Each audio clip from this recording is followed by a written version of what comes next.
Bienvenue à Bibliothèque Médicis. Je vous propose une émission entre la médecine de demain et la science-fiction. Toutes les révolutions scientifiques et médicales déjà en marche et leurs applications pour prévenir la maladie ou lutter contre les maladies.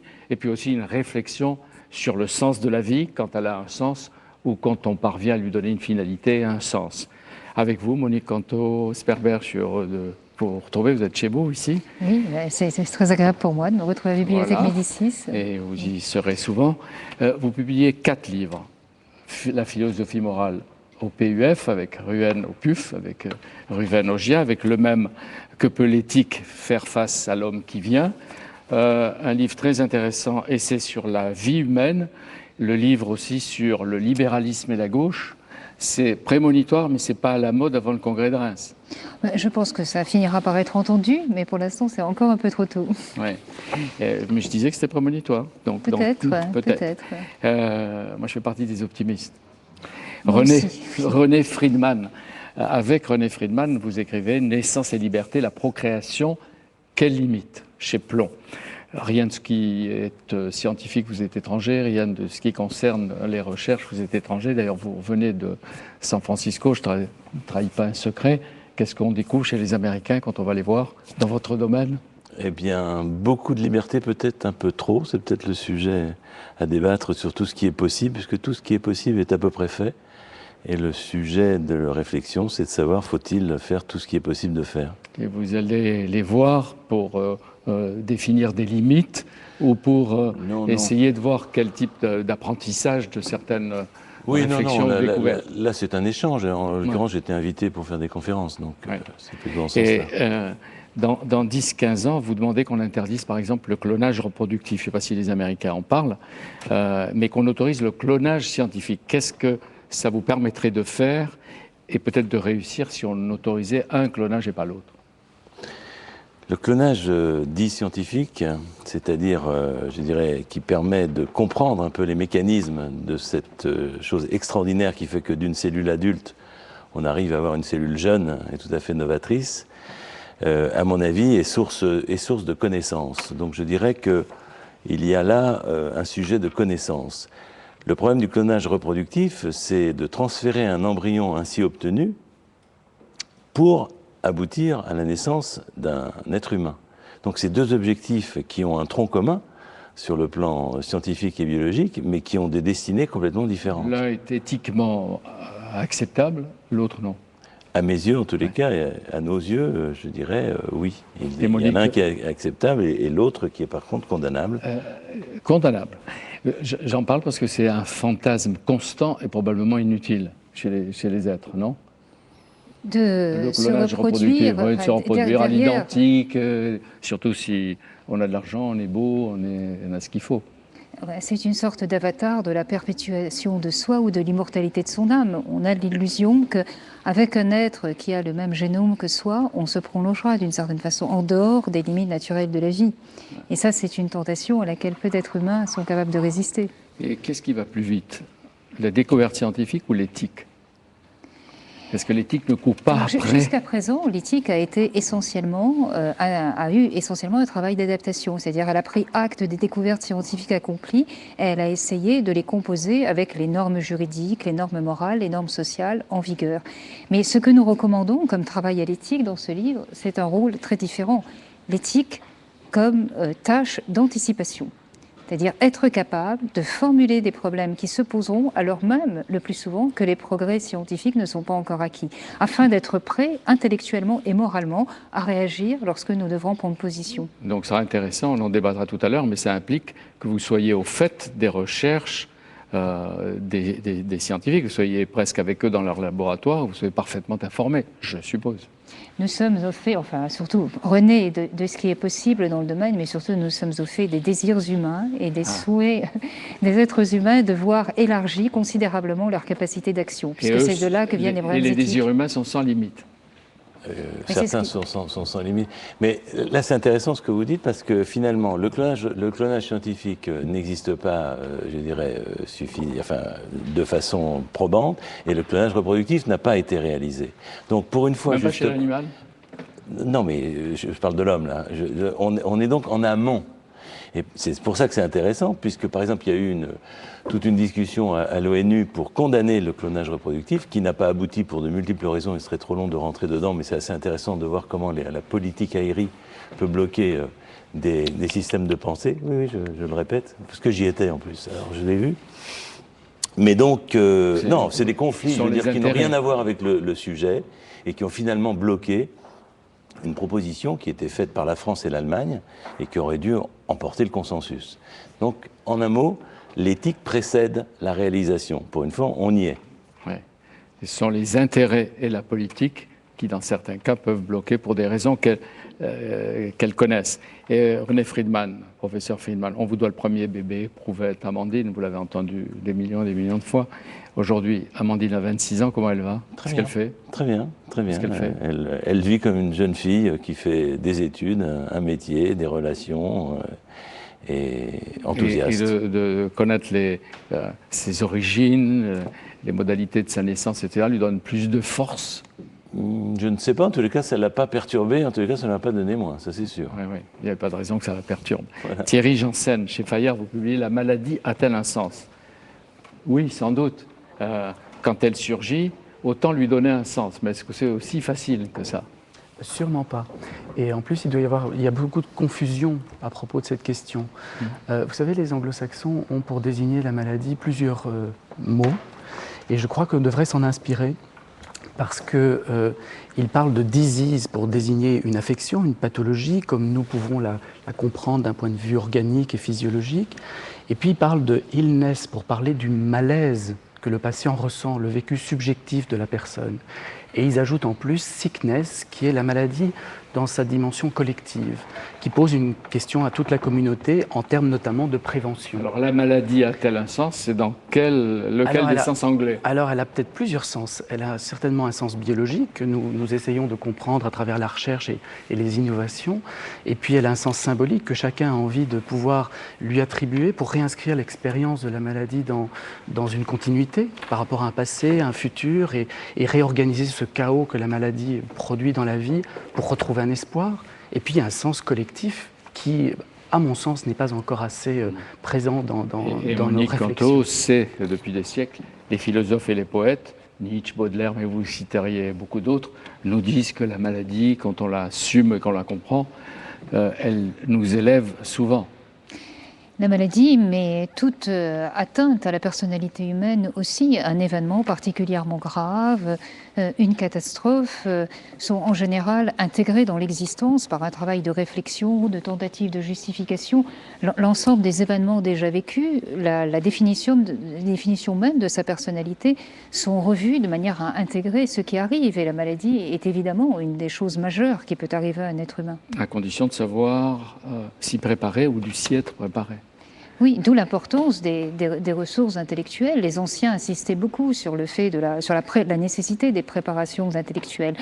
Lorsque les événements arrivent, ils n'arrivent pas sur une terre vierge, ils arrivent chez un être déjà constitué qui est en quelque sorte apte à donner sens par rapport à ce qu'il est, par rapport à ce qu'il a vécu avant, à ce qui arrive.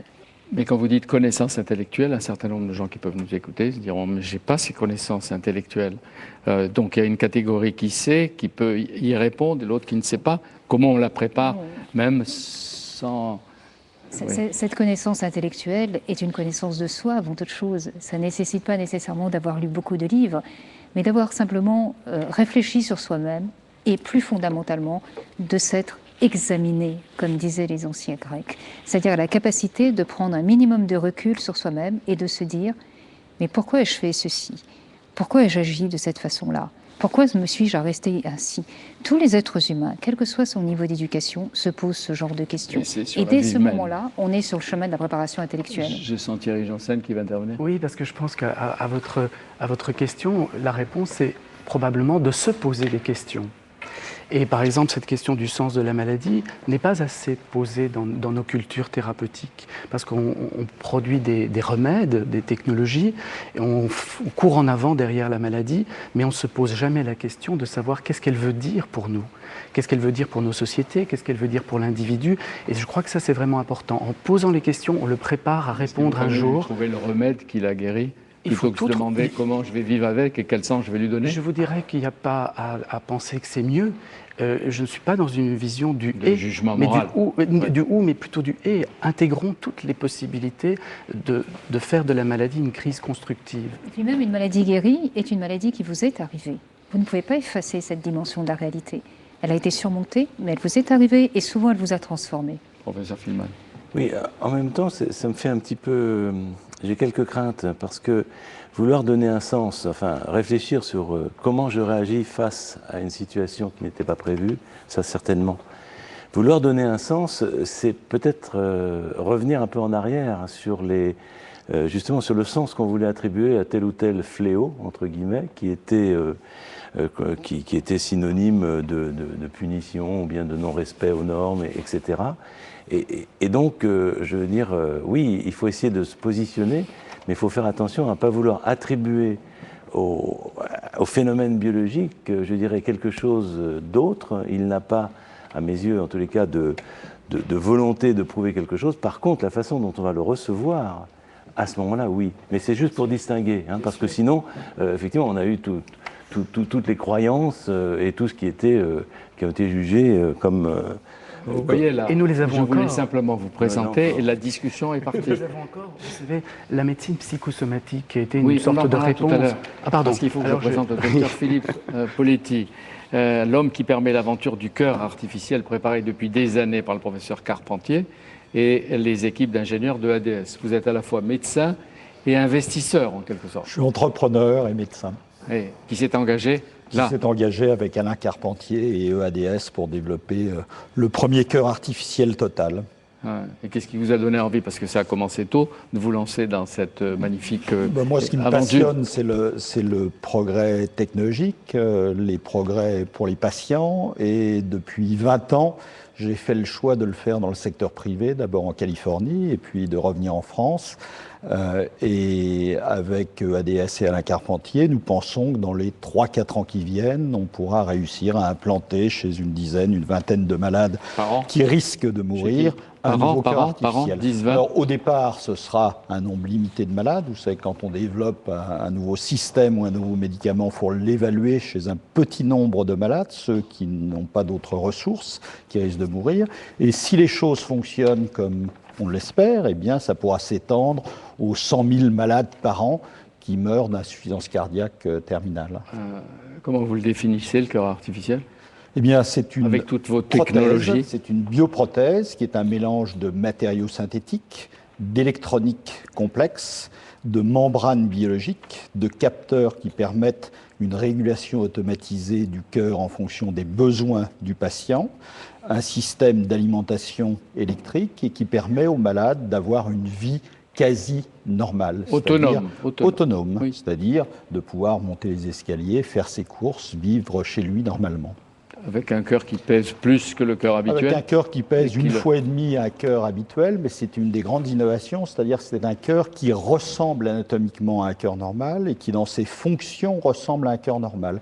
C'est-à-dire qu'il va battre, il peut accélérer, il peut éjecter plus de sang si vous levez de votre lit le matin, et ça de manière automatisée. 3-4 ans et vous y travaillez depuis ? Alors Alain Carpentier et EADS, Alain Carpentier avec Jean-Luc Lagardet au début, il travaille depuis 15 ans, c'est de la technologie très complexe et c'est une belle aventure parce qu'elle n'est pas issue au départ comme entreprise d'une entreprise biomédicale, mais d'une entreprise qui est dans le domaine des satellites, des avions. Et un cœur artificiel, c'est aussi compliqué que de développer le lanceur et le satellite. Il faut que ça fonctionne pendant des années sans intervention humaine, on ne peut pas les bricoler pour changer une partie. C'est petit et ça doit comprendre des composés extrêmement complexes. Et donc l'alliance de la très haute technologie de ADS, des équipes d'Alain Carpentier, maintenant notre implication comme investisseur, administrateur, etc., nous font espérer un succès. Qu'est-ce que vous en pensez, René Friedman ? Ah ben écoutez, moi j'en pense que du bien, c'est d'autant que j'étais il y a de nombreuses années externe avec Carpentier, donc j'ai commencé par la chirurgie cardiaque d'ailleurs. Donc je trouve que oui, que c'est une substitution, et c'est vrai que on est dans une médecine qui, je dirais, c'est une possibilité, c'est la substitution. Il y en a une autre qui est parallèle à celle-ci, qui sera peut-être l'intérêt des cellules souches, je dirais, pour certaines pathologies en tous les cas, et qui permettra de recoloniser, de redynamiser le muscle utérin. Mais voilà, je trouve que... Cardiaque. Cardiaque. Vous voyez, on se refait pas, on se refait pas. On se refait pas. Et en tous les cas, de donner vie, ça c'est sûr.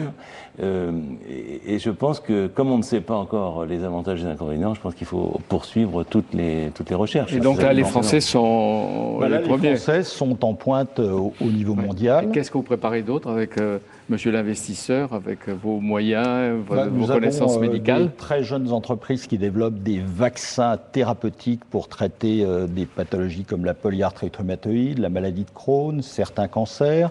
Nous avons des entreprises qui développent des valves cardiaques qui sont un petit ressort que vous pouvez implanter avec un tout petit trou dans le thorax sans ouvrir le thorax, sans faire de chirurgie cardiaque. Nous développons des petits implants qui peuvent s'insérer dans une vertèbre fracturée, comme un cric de 4L, vous voyez, qui permettent de relever en 30 minutes une vraie vertèbre fracturée. Et nous développons des médicaments contre le cancer en s'intéressant à l'ARN, par exemple. Vous voyez, d'un coup, on est dans votre sujet. Paul Ben-Ki-moon, avec la collaboration des docteurs Sandrine Cabu et Sylvie Rio-Millau, vous publiez Médecine Objectif 2035, les innovations qui vont changer notre vie, avec une préface de Philippe Kouritzky, qu'on connaît bien, qui vient quelquefois et qui est prof au Collège de France. Ce que vient de dire Philippe Poletti, c'est intégré dans votre livre, ou il va plus vite que vous? Alors, de toute façon, il y a beaucoup de choses qui vont plus vite. Là, en fait, on parlait d'un cœur implantable, mais alors là, on avait été un peu... Notre curiosité avait été titillée par des travaux qui sont différents, qui étaient des cœurs qui ne battent pas, justement. Donc, la logique était de dire un cœur artificiel, c'est volumineux, ce qui existe, on n'arrive pas, on ne peut pas greffer ça chez un enfant, etc.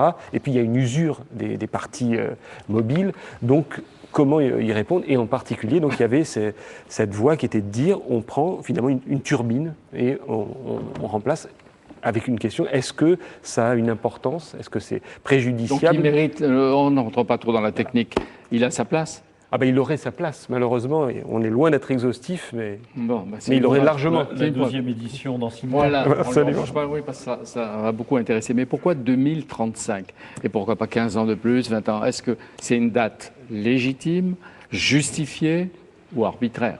Alors, elle est assez arbitraire, mais avec des considérants quand même assez logiques. C'est l'éditeur Jean-Daniel Belfond qui a eu cette idée. Il avait précédemment publié un livre qui était Le 21e siècle et les innovations technologiques dans tous les domaines. Et quand il a eu l'idée de faire un livre sur le domaine de la santé, il apparaissait quand même assez aléatoire de se hasarder sur en 2075, il y aura ça. Parce que finalement, le postulat, c'était de dire systématiquement, partons de ce qui existe comme travaux expérimentaux, et puis on dévide la bobine, on trouve un scénario plausible. C'est pour ça qu'on s'est fait épauler par des experts dans ces domaines, pour dire, voilà, est-ce que c'est plausible ce développement? On va prendre des exemples. Voilà. Et à telle échéance. Pour l'éthique, Monique le disait tout à l'heure, ils vont anticiper, on va voir s'ils le savent déjà ou en même temps s'ils sont sur la bonne voie ou s'ils méritent de se faire tirer les oreilles parce qu'ils vont trop loin. Bientôt, vous dites la pilule de l'oubli. Comment elle fonctionne? Pourquoi vous ne dites pas de la mémoire d'ailleurs? Parce qu'en fait, la logique, et d'ailleurs on a été rattrapé par l'actualité puisqu'il y a eu peu de temps dans les semaines qui ont suivi l'apparition du livre, une communication donc, avec des travaux chez l'animal qui était finalement d'empêcher des souvenirs traumatisants. En l'occurrence, c'était des gens qui avaient été soumis à des catastrophes, à des expériences une guerre, un attentat, un deuil trop fort, etc. Et alors, qu'est-ce que fait? On sélectionne ce qui sera voilà, on altère éliminé. Voilà. c'est ça. Alors, évidemment, il y a... Mais c'est pas un homme sans mémoire. Absolument, non, la Une logique, c'était mémoire ça. qui trie les bons et les mauvais souvenirs. Comment est-ce possible de discriminer en fonction des contenus des représentations? Parce que vous éliminiez entendu. toutes les représentations fortes et les souvenirs liés à des émotions extrêmement vives, quelles qu'elles soient, je peux le comprendre. Eh bien, il y en a des bonnes aussi. Mais que l'élimination arrive à cibler des contenus de représentation déterminés, ça paraît très en Mais oui, deçà de ce qui est mais possible, c'est- très mais au-delà de ce qui est possible. Ça n'est pas parce qu'on a imaginé ce scénario qu'on y souscrit. C'est-à-dire que, bien évidemment, et c'est ce qu'on évoque, la question est de dire finalement les gens qui se sont construits, est-ce que Elie Wiesel, finalement, il aurait mieux valu le priver de cette mémoire de l'expérience qu'il a traversée et de la Shoah? Est-ce que... Vous vous rendez compte? Voilà. Vous lui aurez fait perdre toute Non, mais son typiquement, influence. c'est ça. Il ne s'agit pas de le priver, c'est lui qui décide de se priver. Jusqu'à nouvel ordre, on ne va pas imposer aux personnes de J'entends prendre bien, ces j'entends médicaments, bien, si mais tant la est qu'ils question, c'est existent. que quand quelqu'un est confronté à un souvenir traumatisant, une expérience, pardon, pas un souvenir, à une expérience traumatisante, à partir de là, quels sont les moyens réels que l'on a de déterminer si on peut arriver à se construire à travers ça ou au contraire Paul McKimmon. Autre chose, dans 2014, on dirait qu'il y en a avant des découvertes. Dans 2014, des médicaments télécommandés grâce aux nanotechnologies. Ouais. La nanotechnologie, Monique, c'est l'infiniment petit. Absolument. On a là un champ qui est absolument immense avec les nanotechnologies, que dans le domaine de la santé, ça n'est qu'une partie, il y a des tas d'autres domaines dans lesquels Bien ça sûr. se développe, bien évidemment. Nous Et- y consacrerons à la Bibliothèque Médicis, sûrement. Je Le mérite. C'est un sujet pour l'instant, à mon avis, inépuisable et qui va ouvrir énormément de questionnements éthiques. Alors, des médicaments télécommandés. Et oui, parce que la question, c'est de dire aujourd'hui que finalement, quand on prend un médicament, qu'on le prenne par la bouche, qu'on l'injecte, ce qui va se produire dans l'organisme, quand les molécules vont voyager, elles vont voyager en même temps de manière indiscriminée. Vous avez besoin d'un médicament pour votre rein, mais en même temps, ça va diffuser au reste de l'organisme. Donc finalement, si on trouve un moyen de le diriger, et effectivement les nanotechnologies sont susceptibles, a priori, de le faire, potentiellement, on va pouvoir diriger sur le lieu même où c'est nécessaire, en évitant de disséminer dans l'organisme ces molécules. C'est formidable de prévoir et puis de nous annoncer de telles innovations. Mais d'abord, est-ce que vous en êtes sûr? Vous ne le jetez pas un peu comme ça? C'est pour ça que j'employais le terme plausible tout à l'heure. Ouais. C'est-à-dire qu'on n'a pas de boule de cristal et on oui, peut prendre rendez-vous. deux thèmes. On Il y aura a deux sans thèmes, doute- à la fois celui-ci et l'autre qui est, est-ce que ce n'est pas une manière de nous faire subir aujourd'hui l'inévitable en nous racontant que demain, sans doute, peut-être... on soulève un certain nombre de questionnements, même par rapport à des technologies dont on dit qu'elles se développent, parce qu'elles poseront question. Mais ça, c'est toute l'histoire des sciences qui a été comme ça. Philippe Politi. Oui, sur le problème de la mémoire, je crois que dans les 20 ans, ce qui va être beaucoup plus important que la pilule de l'oubli, c'est comment on restaure, comment on maintient la mémoire des sujets âgés. Vous connaissez la maladie d'Alzheimer, qui est la démence sénile. Et ça, c'est peut-être dans les 15-20 ans qui viennent. Parce que maintenant, on sait diagnostiquer précocement, on sait différencier les différents types de maladies d'Alzheimer, et il y a des voies qui sont des vaccins contre certaines protéines toxiques qui conduisent à la maladie d'Alzheimer. Il y a des expérimentations de... alors, plus on fait un diagnostic précoce, plus on a des chances de prévenir l'évolution. Et le prochain enjeu, c'est de pouvoir dire, chez un sujet de 50, 60 ans, il a une maladie débutante, sans signe très important, et c'est le moment d'intervenir. C'est très difficile. À partir de ces 40, 50 ans ou beaucoup plus tôt? Alors, ceux qui imaginent qu'à partir de la carte du génome, chacun aura sa cartographie, pour moi, sont un peu des fumistes, parce que la plupart des maladies sont des maladies complexes. Il y a un tout petit nombre de maladies où un défaut d'un seul gène aboutit à une pathologie. D'où la dimension psychosomatique dont parle Thierry Janssen. Je voudrais jeter un pavé dans la mare.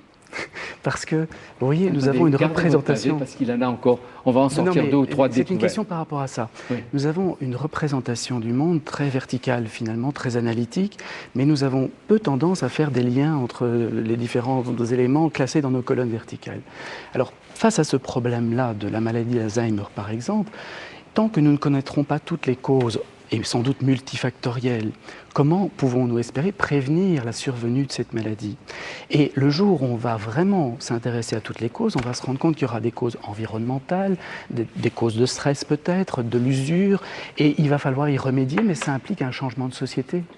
Et c'est peut-être là que vraiment l'éthique a aussi une question à nous poser. Quelle société voulons-nous? Sans freiner les recherches et les découvertes. Vous dites, à propos du vaccin contre la maladie d'Alzheimer, vous êtes là plus optimiste que Philippe Politi, vous dites, enfin il dit 2013, dans 5 ans. Pourquoi? Parce qu'il y a tellement de familles et d'individus et de malades qui attendent. Alors, la date, encore une fois, à chaque fois, on l'a vu avec l'expert qui était consultant, en l'occurrence, là, c'est le professeur Bruno Dubois qui participe à ces recherches.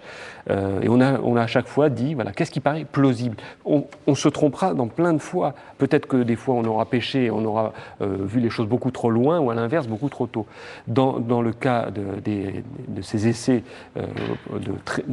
d'enrayer la maladie d'Alzheimer, selon le procédé que vous évoquiez, effectivement, l'échéance paraît pas très éloignée parce qu'on a déjà des essais qui ont dû être interrompus parce qu'il y avait des effets indésirables. Parce qu'en gros, on a trop stimulé le système immunitaire. Là, on va procéder avec des stimulations moins fortes, ce qui permet de répondre plus brièvement. Vous dites en 2014, le sperme artificiel. Attention, il écoute.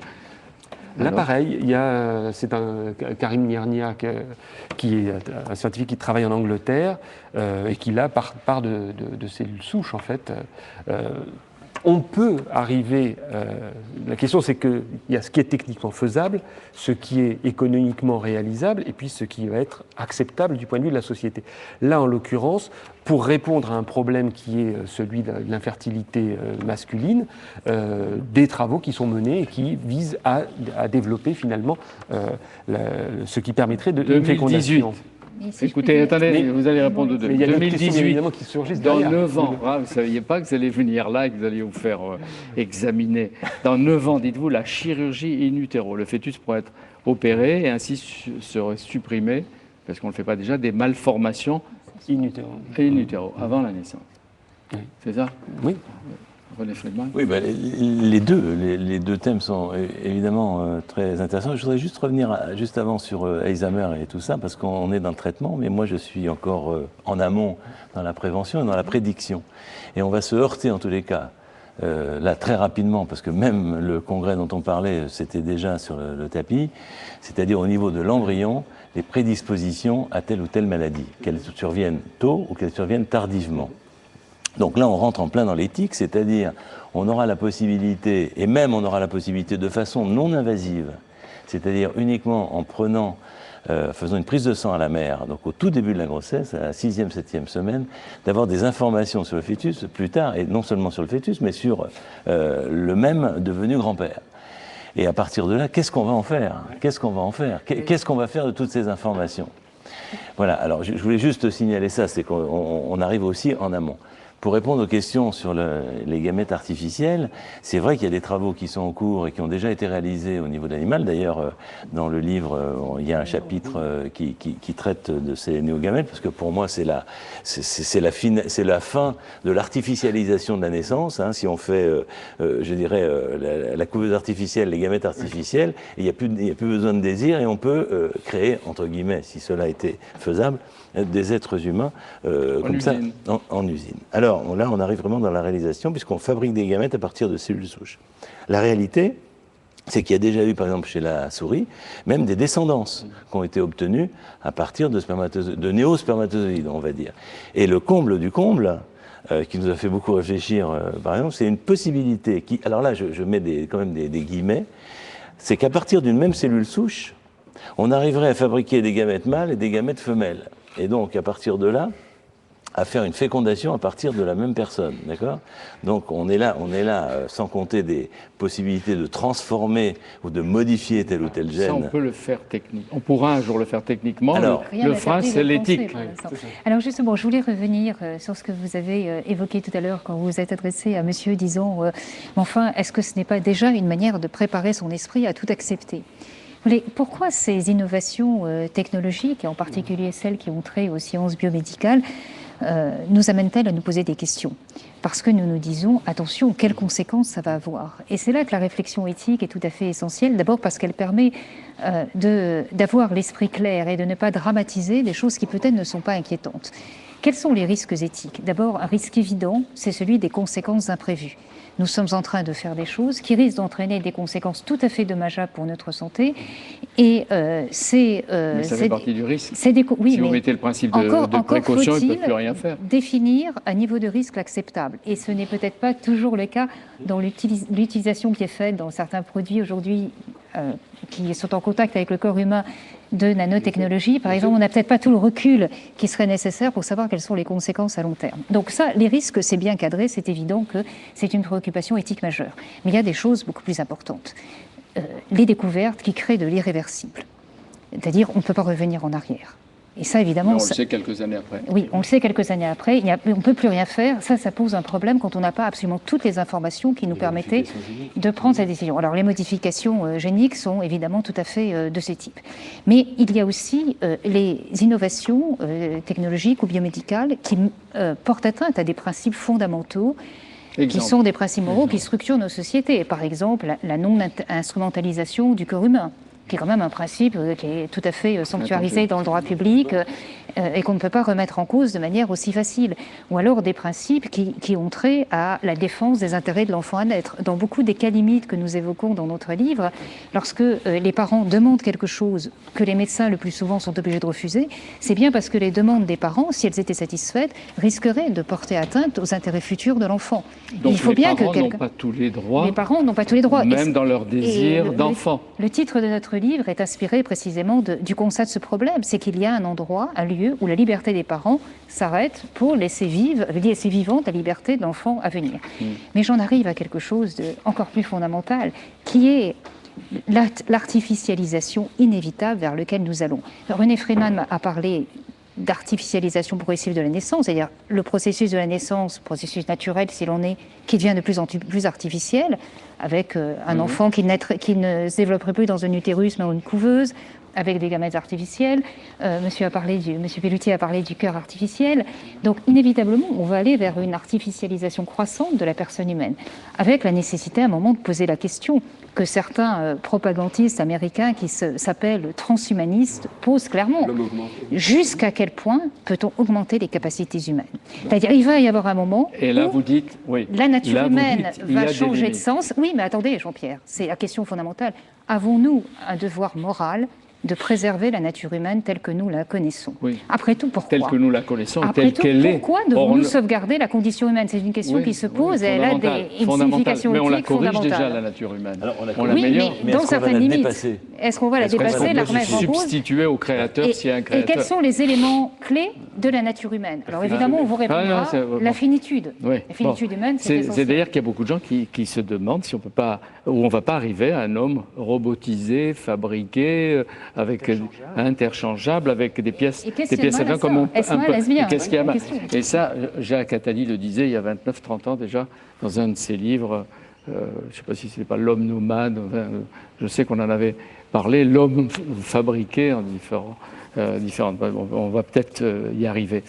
Pour le cœur, vous êtes, où ils sont une douzaine de chercheurs à travailler.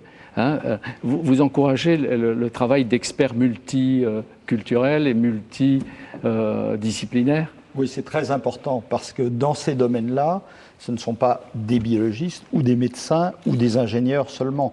C'est la convergence de technologies différentes pour aboutir à une bioprothèse. Et effectivement, en France, on travaille souvent de façon un peu trop cloisonnée et on progresse quand on fait intervenir des gens d'horizons divers. Mais je voudrais dire un mot sur le choix des mots, parce que j'aime pas du tout ces mots-là. Vous savez, mettre une prothèse de hanche en titane ou mettre un cœur artificiel, c'est du même domaine. Le jour où on intervient sur le cerveau, c'est un sujet extrêmement différent. Autre exemple, si vous me permettez, de choix des mots, la résistance de nos sociétés au clonage thérapeutique vient sans doute du fait qu'on a utilisé improprement, vous le savez sans doute mieux que moi, le mot clonage pour deux choses qui n'ont rien à voir. Si on avait dit que le clonage thérapeutique, c'était faire de la transfection d'ADN dans une cellule, eh bien, ça n'aurait pas affolé les foules. Et Vous moi, voyez ce qui qu'on me aurait gêne- mieux compris si on Et- faisait de la trans... Non, mais on n'aurait pas inquiété. Parce qu'une société qui dit oui à l'IVG, mais non à l'utilisation d'ovules surnuméraires, d'embryons surnuméraires, 50 cellules qui n'ont pas de personnalité, à un stade très précoce, pour développer des cellules à partir desquelles on pourrait fabriquer un pancréas pour sauver des malades atteints de diabète, eh bien, je pense qu'il y a un manque de cohérence, très souvent, Donc, qui vient d'un mauvais choix il y a des un mots. travail sémantique Il y a à un faire. travail sémantique et une éducation scientifique qui sont très importants à mieux faire. Alors, Paul Ben-Ki-moon, parmi les promesses pour 2035, la première greffe d'un nez et d'une langue électronique. Me disait Oriane. Il y a tout un domaine. Là encore, on est dans les Et domaines elle des serait prothèses. en ce moment mise au point à New York. Alors, vous voyez qu'on va être dépassé. On a vu trop loin les choses qui vont arriver plus vite que ça. En fait, c'est toujours la même démarche. C'est pour un certain nombre de situations. On le fait pour la rétine ou pour nos organes sensoriels. On a parfois donc un handicap, c'est qu'ils ne fonctionnent plus. Et on peut arriver à trouver des capteurs qui vont se substituer à l'organe déficient. Et la question, c'est comment ensuite on propage ce que ces capteurs vont pouvoir avoir comme information. Encore une fois, c'est des informations optiques, auditives, Donc, sensorielles, le gustatives. multidisciplinaire. Oui. Et j'ai retrouvé avec Anne-Marie Moreau le titre du livre de Jacques Attali, c'était L'ordre cannibale chez Grasset, et qui était cet homme hybride entre nature et machine. Vous attaquez pas au cerveau, ça c'est intouchable. Ce n'est pas intouchable pour un malade qui a une maladie de Parkinson, qui a une maladie d'Alzheimer. Maintenant, il faut bien faire la distinction, sans doute, entre restaurer un déficit, corriger un déficit, et améliorer une fonction, ou donner un sixième sens. Et restaurer un déficit, ça fait partie de la médecine de tous les jours depuis très longtemps. Sur le cerveau. On aura l'occasion de revenir sur le cerveau. Juste un mot, c'est que dans toute cette artificialisation, l'artificialisation fonctionnelle qui vise à remplacer un organe, je veux dire en particulier, qui elle c'est un choc parce qu'on n'y pensait pas, et puis la première greffe cardiaque, etc. Mais disons que ça ne modifie pas. Et puis il y a l'artificiel qui touche à la modification, je dirais, de ce qui concerne l'être humain. Alors c'est effectivement la naissance ou bien le cerveau, et c'est pour ça d'ailleurs que l'histoire de la pilule de l'oubli et de la mémoire, là c'est super dangereux évidemment, parce qu'on est sur la constitution de la personnalité. Donc tout ce qui touche, c'est à distinguer, quoi. Tout ce qui peut être le progrès d'une fonctionnalité perdue, restaurée, ou bien ce qui va toucher à la personnalité et au mode d'émergence de cette personnalité. René Friedman, avant d'aller plus loin, il y a tellement de choses à dire dans l'émission. Qu'est-ce que vous pensez de l'adolescente anglaise de 13 ans qui a décidé, contre l'avis des médecins, avec l'accord de ses parents, de refuser toute transplantation cardiaque et donc d'attendre la mort chez elle, à 13 ans?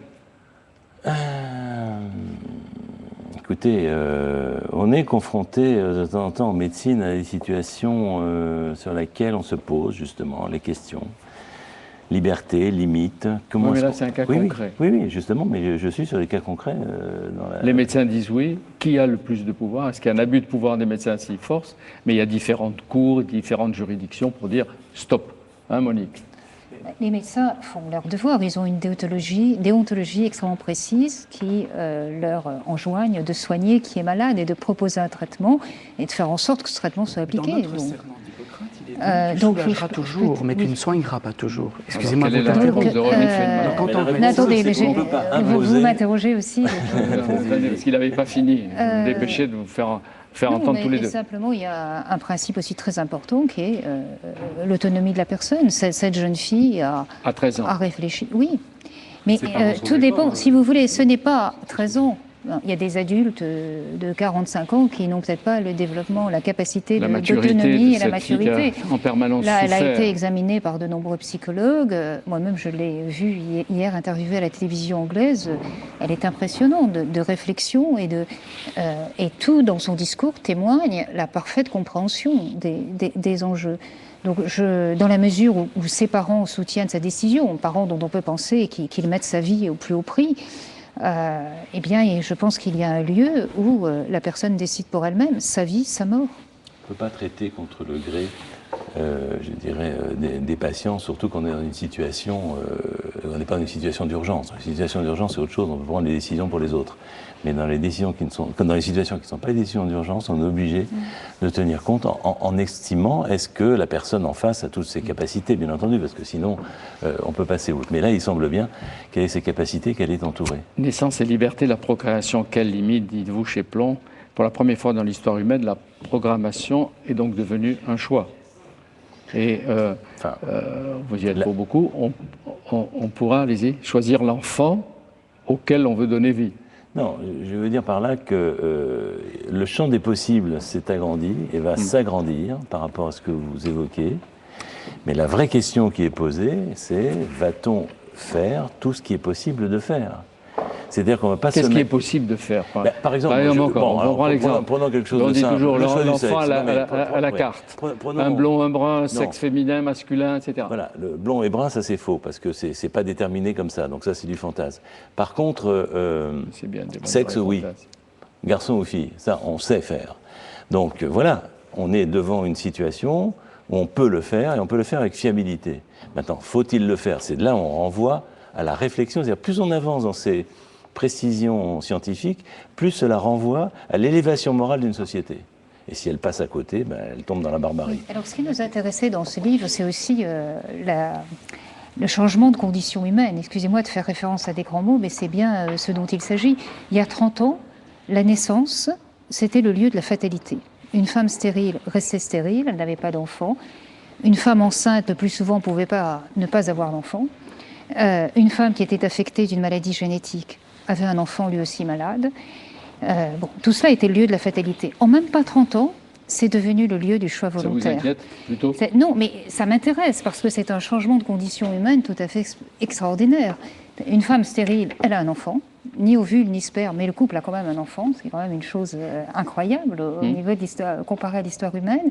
Une femme enceinte, évidemment, peut très bien ne pas avoir d'enfant, et une femme affectée, qui est porteuse d'une maladie génétique, peut avoir un enfant sain. Alors évidemment, il y a un extraordinaire choix humain devant les hommes et les femmes d'aujourd'hui, et la tendance est à vouloir de plus en plus choisir, pas simplement à avoir un enfant ou à ne pas en avoir, mais à choisir l'enfant qu'on a. D'où la nécessité de définir des limites. Oui, vous dites c'est le moment où peut-être dépasser la triple fatalité qui pèse sur les couples, la grossesse, la stérilité, la transmission de maladies génétiques.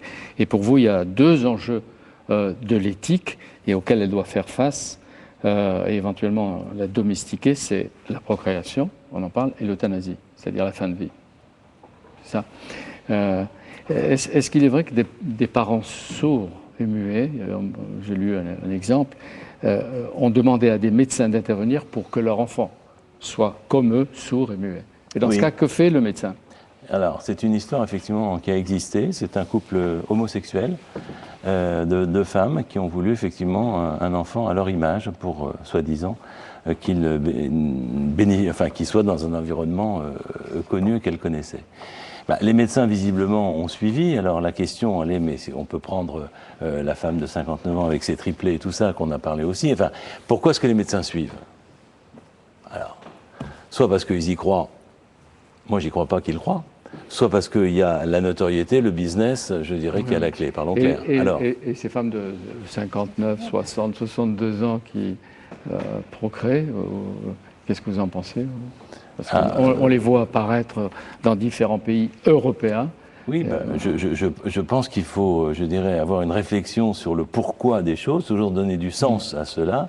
Et à mes yeux, je veux dire, il y a un âge pour être mère, il y a un âge pour être grand-mère. Oui, mais enfin, pardonnez-moi d'intervenir là-dessus. L'âge pour être mère, il se termine à 42 ans ou à 43 ans, ce qui pour les femmes d'aujourd'hui est quand même un peu tôt. Alors moi, ça ne me gênerait pas du tout. Ah non, mais je ne parlais pas de ça, moi je parlais, je parlais des extrêmes. 65 ans, c'est certainement trop vieux. Mais il y a quand même peut-être une possibilité d'envisager dans certains cas des grossesses, voire après la ménopause, mais à condition qu'il n'y ait aucun danger pour la femme, aucun danger pour l'enfant. Encore une fois, ça c'est le principe éthique à respecter en tout état de cause. Excusez-moi, mais pendant ce temps-là, Et nous allons quand même devoir faire des choix à un moment donné, à savoir que nous n'avons toujours pas réglé le problème de la pauvreté, de la faim, toute une série de choses dont la médecine doit aussi s'occuper quelque part. Et on fonce là dans le futur avec l'innovation technologique qui intéresse nos sociétés, mais pas forcément toute l'humanité. Et là, je crois qu'en éthique, nous devons nous poser ces choix-là, parce qu'il y a des priorités, et on semble glorifier qu'une médecine technologique. S'il y a des priorités, qu'est-ce qu'on fait de ceux qui ne sont pas prioritaires? Mais qu'est-ce qu'on en fait aujourd'hui? Qu'est-ce qu'on fait aujourd'hui des gens qu'on aide? Qu'est-ce qu'on va faire quand vous le légaliserez ou vous le développerez en fermant les yeux?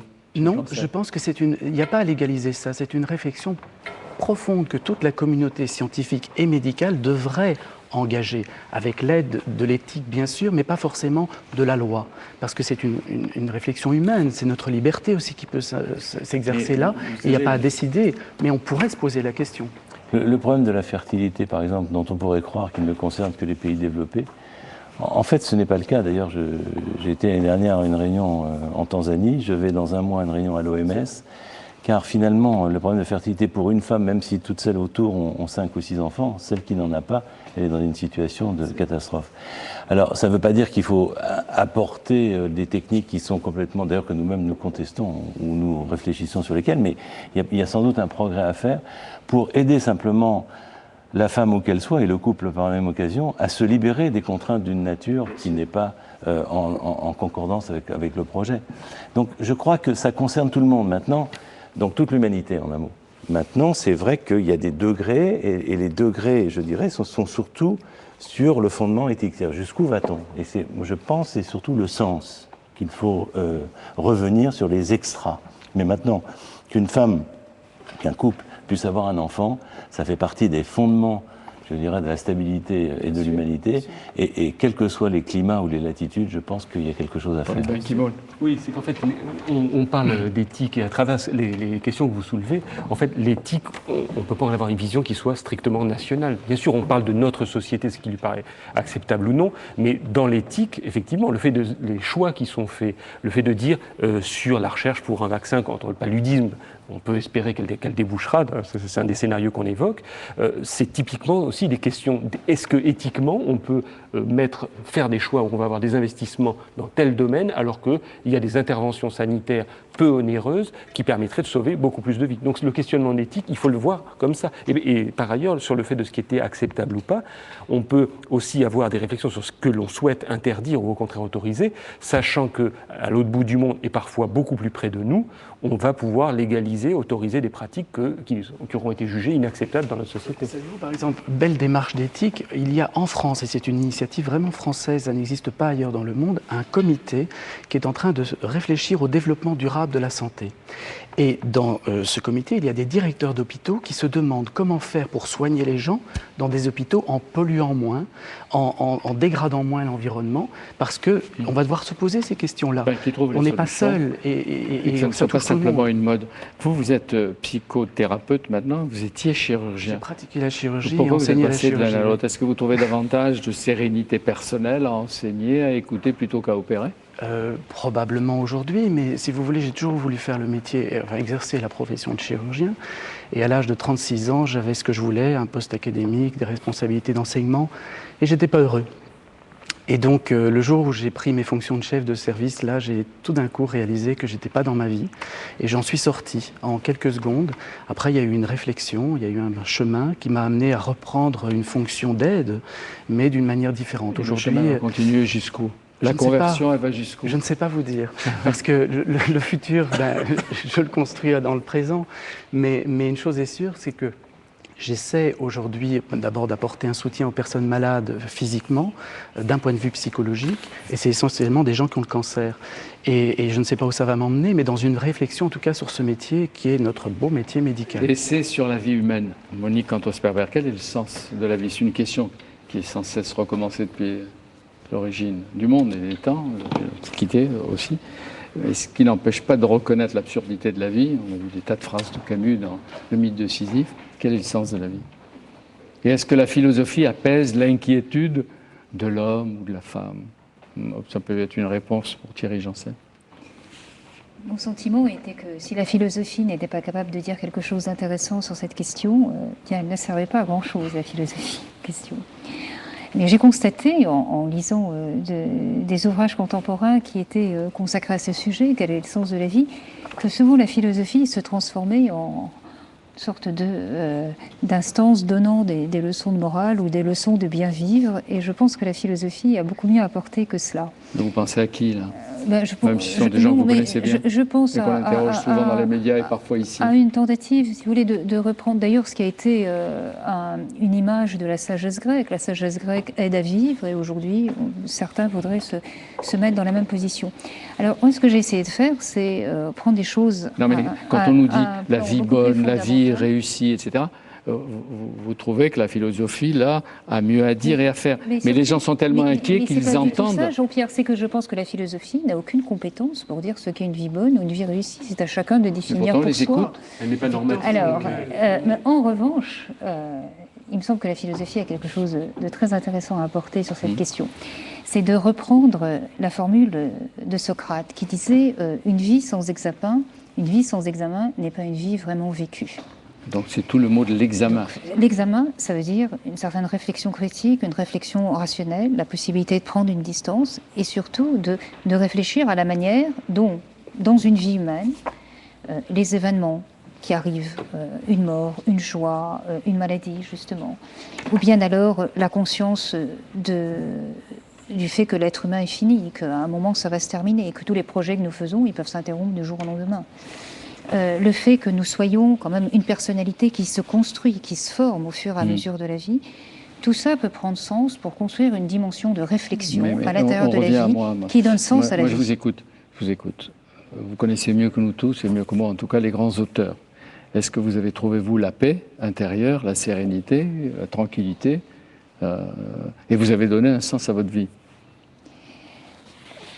Mais je ne pense pas que le but de la philosophie soit de donner la paix. Le but de la philosophie est d'inquiéter plutôt. Mais d'inquiéter au sens positif du terme. L'étonnement. Non, pas de créer le désarroi et l'angoisse, mais de créer cette attitude de vigilance, de curiosité, de volonté de mieux comprendre ce qui se passe, d'être toujours à l'affût d'un sens plus juste, d'un sens plus profond, qui au fond est au cœur de toute notre activité intellectuelle, et qui nous fait vivre, parce que pour vivre, il faut quand même avoir une réelle énergie de vivre, il faut avoir la capacité de comprendre ce qui arrive pour pouvoir réorienter ses désirs. Et ce que j'ai essayé de montrer dans ce livre, c'est que dans tout cela, la pensée et la rationalité jouaient un rôle considérable. Je ne crois pas aux recettes de vie heureuse.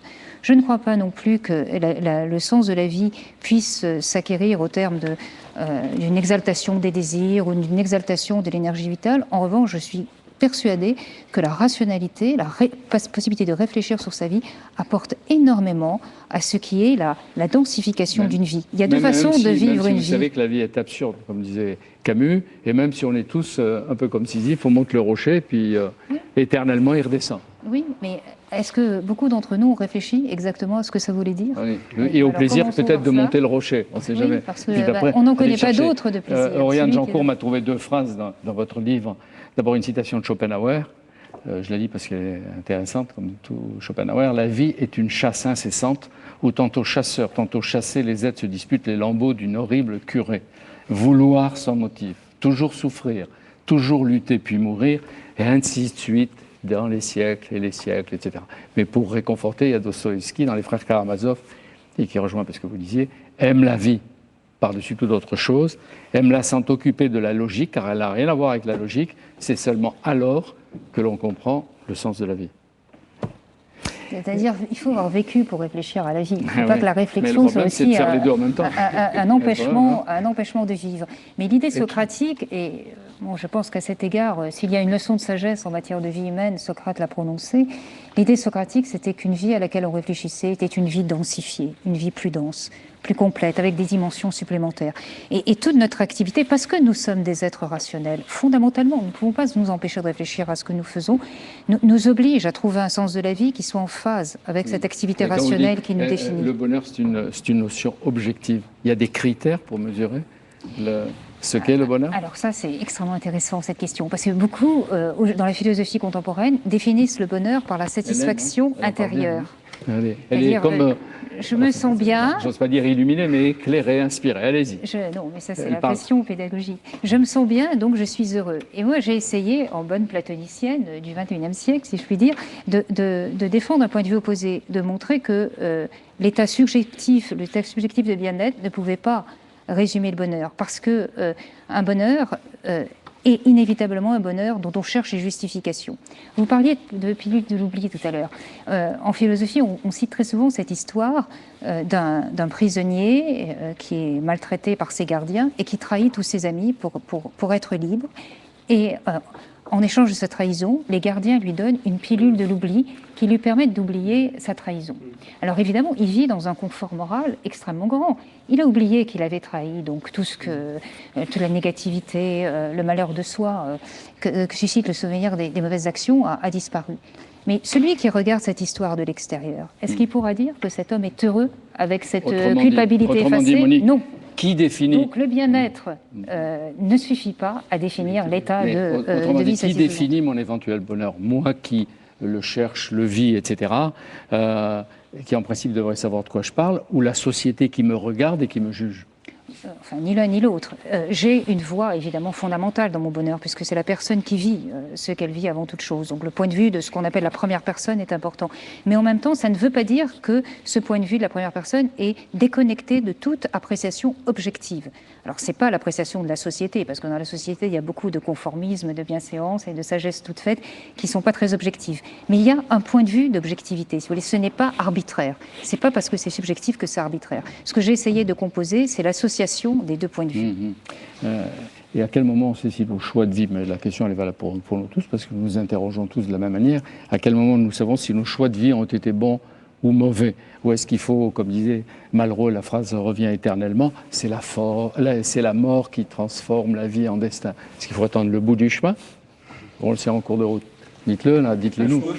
Dites-le nous, docteur de l'âme. Il y a le fait de se sentir en accord. C'est l'existentialisme. C'est à la fin que tout prend un sens différent. Mais je ne suis pas sûr qu'en même temps, il faille attendre cette sanction comme on attend l'addition à la fin du repas. C'est-à-dire que, avant tout, je pense qu'il y a le fait d'être en accord avec soi, de se trouver. Quand Thierry Janssen évoquait ce sentiment immédiat qui s'impose à lui en disant non, c'est pas ça, je fais fausse route.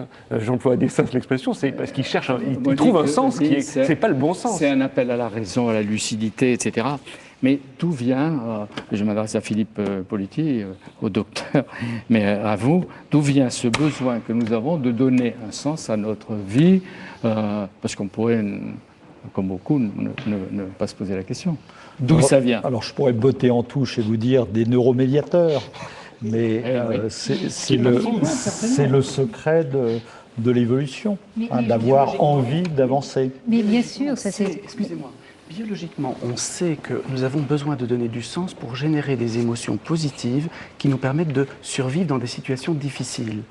Et ça permet de réorganiser nos représentations du monde, ça nous rassure. Et ces émotions positives, on sait aujourd'hui qu'elles génèrent de meilleures défenses immunitaires, qu'elles permettent de réparer le corps quand il est en danger. Donc, cette fonction du sens est un avantage évolutif pour notre condition humaine.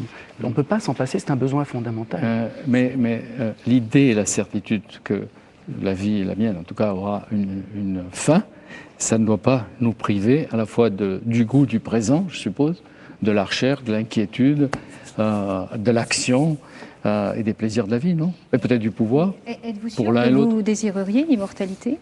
Moi, je suis sûr que non. Mais non, évidemment, parce que l'immortalité, que j'essaie de démontrer dans un chapitre du livre, c'est qu'elle Mais conduit immortalité inévitablement.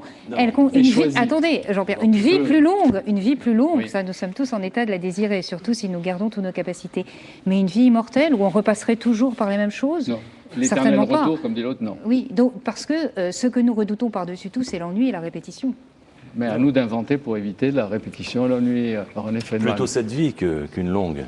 Plutôt cette vie de durée habituelle, mais démultipliée. Mais alors continuer les uns et les autres à chercher, et dans certains cas, à trouver après des innovations, des applications pour améliorer la santé, la vie des hommes, des femmes et leur donner un peu plus longtemps à vivre. Et je vais retenir aussi, chère Monique, que même si nous avons des amis philosophes, qu'il faudra distinguer les bonimenteurs de ceux qui font de la vraie philosophie.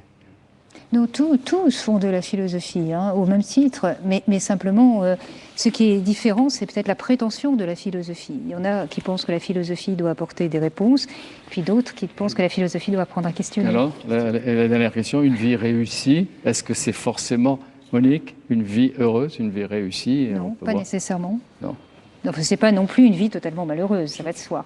Mais ça peut être une vie heureuse et inquiète et qui cherche toujours quelque chose. Après tout, c'est peut-être ça la vie réussie chez les l'exemple humains. des chercheurs, des artistes, des peintres, et on termine. Viktor Frankl, qui était emprisonné dans les camps de concentration, a dit une chose magnifique. Il a dit l'important n'était pas de se demander ce que la vie allait nous apporter, mais qu'est-ce que nous allions apporter à la vie. Et je pense que c'est une des grandes réflexions de l'éthique contemporaine, c'est en quoi nos apports, nos innovations apportent quelque chose à préserver la vie qui est quand même plus importante que l'humain, puisque l'humain n'est qu'une manifestation de la vie. Merci à vous tous d'avoir réfléchi comme ça un soir dans Paris. Et l'humain, c'est simplement 200 000 ans sur 5 milliards d'années. Et après l'humain, ce ne sera pas nous qui allons modifier l'homme, c'est l'évolution. Alors là, et pour avoir l'évolution, encore un débat, il faut mais mourir. pourquoi pas? Les recherches en cours, les innovations et la rapidité avec lesquelles elles s'appliquent, c'était un Bibliothèque Médicis qui a démontré également avec vous deux, Monique Antosperber et René Friedman, que tout progrès des sciences doit s'accompagner de principes éthiques adaptés. Les deux vont vite, que personne ne prenne du retard dans l'intérêt commun.